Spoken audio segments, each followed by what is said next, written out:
I think it's important to know a little about me, what has shaped me as a person and a teacher.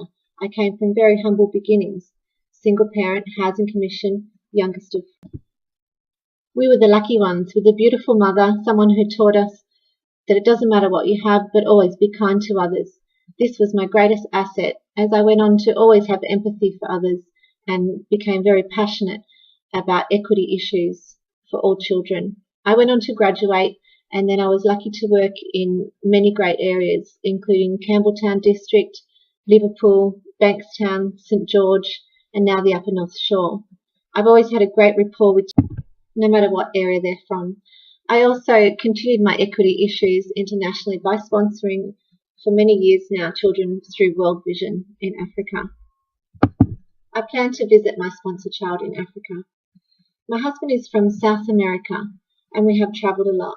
This has given me a global knowledge of people and education. It has also added to my empathy for students starting in a school system with other languages. As a parent, I think you also gain a deeper understanding of what children need and how they learn. I think this is very important in teaching. Coming from a very large family has great benefits. I have been surrounded by young children from a very young age and learnt exactly what they need.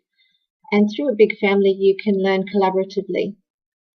I think as a teacher, the learning continues. I will continue to evolve as time goes on. The teacher I am today is concerned with pedagogy, curriculum, and